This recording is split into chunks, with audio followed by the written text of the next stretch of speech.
इस कथा की शुरुआत होती है धनु से, जिसके रंभ और करंभ नामक 2 पुत्र थे। करंभ ने पंचनद के जल में डूबकर और रंभ ने पंचाग्नि का सेवन कर संतान प्राप्ति के लिए कठोर तप किया।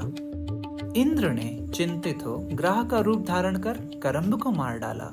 अपने भाई के वध के बारे में सुनकर रंभ ने अपने सिर को काट अग्नि में होम कर देने की इच्छा की। तब अग्निदेव ने प्रकट होकर उसे वरदान दिया। रंभ ने वरदान में तीनों लोकों पर विजय प्राप्त करने वाला, देवता, दानव और मनुष्य सभी से अजय, इच्छा अनुसार रूप धारण करने में समर्थ, वंदनीय पुत्र मांगा। कुछ समय बाद एक महिषी से आसक्त हो रंभ ने समागम कर गर्भवती महिषी के साथ पाताल लोक में प्रवेश किया। एक दिन कोई दूसरा महिष कामासक्त होकर उस महिषी का पीछा करने लगा। इस कारण रंभ और उस महिष के बीच युद्ध हुआ, जिसमें रंभ मारा गया। पति के मर जाने पर अत्यंत शोकाकुल हो रंभ को चिता पर रख महिषी ने स्वयं भी उस अग्नि में प्रवेश करने का निश्चय किया। उस विशाल लपटों वाली महाअग्नि से एक महाबली महिष प्रकट हुआ और अन्य शरीर धारण कर रंभ भी चिता के मध्य से निकल गया और इस प्रकार रक्त बीज और महान बलशाली महिषासुर उत्पन्न हुए। प्राचीन काल की बात है। भूतल पर महिष नामक राजा राज्य करता था। उस समय देवताओं और दैत्यों की सेनाओं में भीषण युद्ध छिड़ गया। सुमेरु पर्वत पर जाकर उस महिष नामक दानव ने उत्तम तप किया। उसकी तपस्या से ब्रह्मा जी प्रसन्न हो गए और उसे वरदान दिया। महिष ने वरदान में मांगा कि देव, दानव और मानव में से किसी से भी उसकी मृत्यु ना हो। उसकी मृत्यु केवल किसी स्त्री के हाथों हो, क्योंकि उसके अनुसार कोई अबला उसे मारने में समर्थ नहीं होगी। इस प्रकार अभिमान युक्त उस महाबली दानव ने संपूर्ण जगत को अपने अधीन कर लिया। वरदान से गर्वित महिषासुर स्वर्ग पर भी विजय प्राप्त करने की अभिलाषा करने लगा। इसी कारण दूत को भेज इंद्र को स्वर्ग छोड़कर कहीं और चले जाने का प्रस्ताव दिया। अतः महिषासुर की शरणागति स्वीकारने को कहा।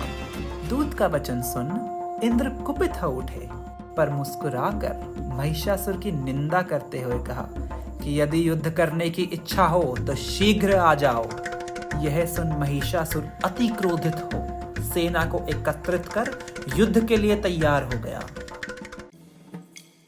दूत के चले जाने पर इंद्र ने यम, वायु, कुबेर तथा वरुण के साथ मिलकर गुप्तचर द्वारा शत्रुओं के विषय में जानकर देवगुरु बृहस्पति से परामर्श किया। गुरु के वचन सुनकर और युद्ध का निर्णय कर इंद्र ब्रह्मा, शिव और विष्णु की शरण में गए। त्रिदेव का सहयोग पाकर और अपनी सैन्य तैयारी करके देवतागण ज्यों ही आगे बढ़े, तभी उन्हें महिषासुर द्वारा पालित दानवी सेना सामने मिल गई। फिर देवताओं तथा दानवों में परस्पर भीषण संग्राम होने लगा। दानवों में महाबली बिडाल, जयंत, ताम्र आदि के मूर्छित होने पर स्वयं महिषासुर ने इंद्र, विष्णु और रुद्र से युद्ध किया। 100 वर्षों तक चले इस युद्ध में महिषासुर विजयी हुआ और उसने इंद्रलोक पर आधिपत्य जमा लिया। सभी देवता महिषासुर से प्रताड़ित होकर स्वर्ग से निकल गए और बहुत वर्षों तक पर्वतों की गुफा में विचरने के पश्चात वे देवगण ब्रह्मा जी की शरण में गए। ब्रह्मा जी की स्तुति कर और महिषासुर के वरदान के विषय में जानकर सभी देवतागण ब्रह्मा जी के साथ कैलाश पर गए और शंकर को आगे कर वहां से वैकुंठ धाम को गए। वहां जाकर भगवान विष्णु को सारा वृतांत बतलाकर महिषासुर को मारने का उपाय पूछने लगे। भगवान विष्णु बोले, अब एक उपाय है कि यदि सभी देवताओं के तेज से कोई श्रेष्ठ रूपवती सुंदरी उत्पन्न की जाए तो वही उसे अपने पराक्रम से मार सकती है। यह शब्द सुनते ही ब्रह्मा जी के मुख से लाल रंग का पद्मराग मणि के समान तेज पुंज निकला। शंकर जी के शरीर से चांदी के रंग का पर्वत समान तमोगुण जैसा तीव्र तेज निकला।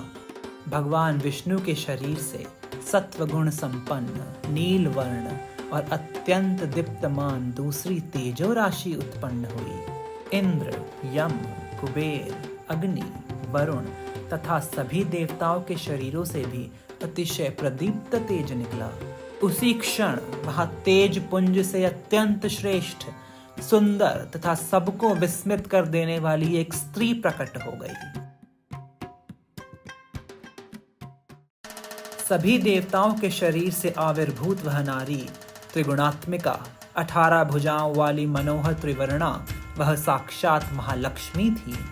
भगवान शंकर के तेज से देवी का मुख प्रकट हुआ, यमराज के तेज से सिर के बाल, श्री विष्णु के तेज से भुजाएं तथा चंद्र के तेज से स्तनों की उत्पत्ति हुई। वरुण के तेज से जंघा और पृथ्वी के तेज से नितंब भाग उत्पन्न हुआ। ब्रह्मा से चरण तो सूर्य से अंगुलियां, कुबेर से नासिका तो अग्नि से नेत्रों का प्रादुर्भाव हुआ। इसी प्रकार अन्य देवों के तेज से भी देवी प्रकट हुई। तदनंतर सभी देवों ने प्रसन्न होकर उन्हें नाना प्रकार के अस्त्र, शस्त्र और आभूषणों से सुशोभित करा। शूल, चक्र, शंख, गदा, धनुष, दंड, पाश आदि अनेक अस्त्र और अभेद्य कवच प्रदान कर, कमलों की माला, भांति भांति के रत्नों और मणियों से सुसज्जित कर देवी का सम्मान किया। सभी लक्षणों से संपन्न तथा सुंदर रूप वाली वे कल्याणमय श्रेष्ठ भगवती दिव्य आभूषणों से विभूषित होकर हिमवान द्वारा भेंट किए सिंह पर आरूढ़ होकर अत्यंत सुशोभित हो रही थी। हे देवतागण, आप सभी उस महिषासुर का भय त्याग दें, मैं उसे आज ही रण में मार डालूंगी। देवी ने ऐसा कहकर अट्टहास पूर्वक उच्च स्वर से गर्जना की, जिससे पृथ्वी कांपने लगी और सभी दिशाएं गूंज उठी। महिषासुर ये ध्वनि सुनकर क्रुद्ध हो उठा। अपने दूतगण से इस शब्द का कारण पता लगाकर देवी को अपने समक्ष लाने का आदेश दे उसने अपने मंत्री को भेजा। देवी के समक्ष जाकर मंत्री ने देवी को स्त्री भाव का जानकर महिषासुर की पटरानी बनने का प्रस्ताव रखा। देवी ने यह सुनकर महिषासुर को युद्ध के लिए ललकारा और अपना उद्देश्य बताते हुए कहा, हे मूर्ख, तुमने जो कहा कि मैं स्त्री भाव वाली हूँ, तो इस बात का विचार करो कि क्या मैं पुरुष नहीं हूँ।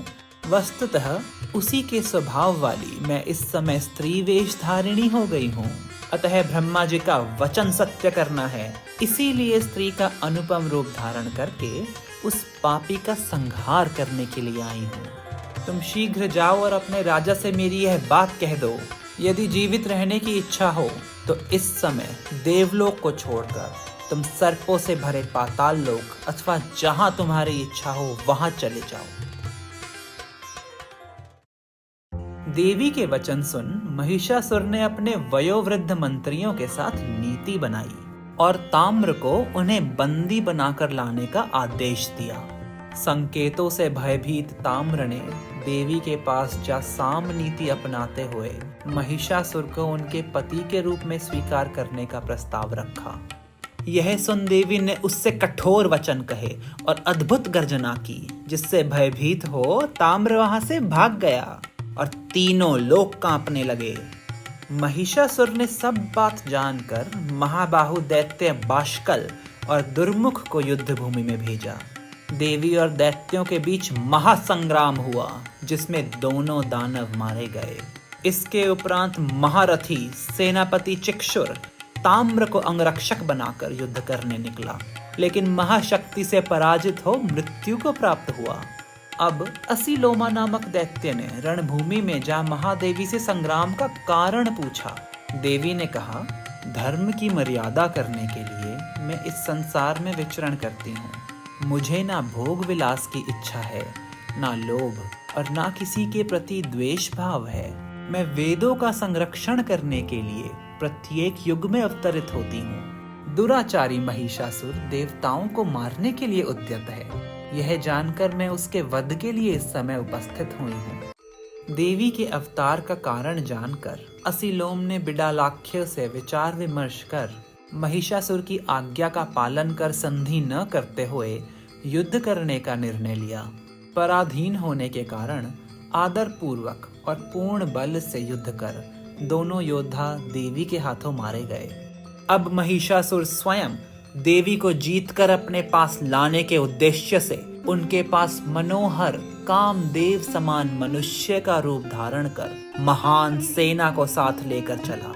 देवी के समक्ष जा उसने अपनी प्रशंसा करते हुए उन्हें अपनी रानी बनने के अनेकों कारण दे युद्ध को त्यागने का प्रस्ताव रखा। महिषासुर के मीठे वचन सुन देवी ने प्रसन्न होकर उसे वहां से जीवित चले जाने को कहा, अन्यथा युद्ध में उसे मार डालने की बात कही। महालक्ष्मी के ऐसे वचन सुन महिषासुर मीठे कामुक स्वर से देवी को मंदोदरी का आख्यान सुनाने लगा। जिस प्रकार मंदोदरी ने पति रूप में प्राप्त सुंदर तथा अनुकूल राजा का त्याग करके बाद में मोह से व्याकुल हो एक धूर्त को अपना पति बना लिया था, उसी प्रकार मुझे त्याग कर तुम भी पश्चाताप करोगी।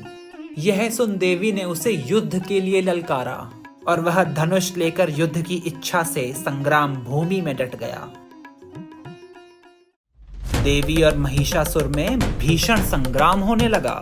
वह युद्ध अपनी अपनी विजय चाहने वाले देवताओं और दानवों के लिए बड़ा भयदायक था। महिषासुर की सेना से दानव दुर्धर, त्रिनेत्र और अंधक देवी पर आघात करने लगे। जगदम्बा ने अपने बाण, त्रिशूल और सिंह के साथ उन सब को मार डाला।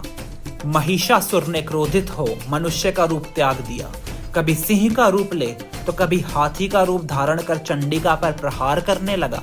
जगदम्बा ने अति क्रोध में उसके मस्तक पर खड्ग से आघात किया। उसी समय वह महिष रूप धारण कर देवी पर अपने सींगों से प्रहार करने लगा। क्रोधपूर्वक उस दैत्य को मार डालने के विचार से भगवती मीठे द्राक्षा रस को पीकर उस दानव पर झपटी। महिषासुर अपने पैरों से देवी को चोट पहुंचाने लगा और भीषण ध्वनि कर हंसने व चिल्लाने लगा। तब भगवती ने सहस्त्र अरों वाले और सुंदर नाभि वाले एक उत्कृष्ट चक्र को युद्ध भूमि में चला दिया, जिससे दानव का सर कट गया और उसकी कंठ की नली से बड़े वेग से रक्त बहने लगा। उस दानव का धड़ भी घूमता हुआ भूमि पर गिर गया। महिषासुर का वध कर भगवती चंडिका रणभूमि छोड़ पवित्र स्थान में विराजमान हो गई और सभी देवता उन जगत का सृजन, पालन और संहार करने वाली देवी की स्तुति करने लगे।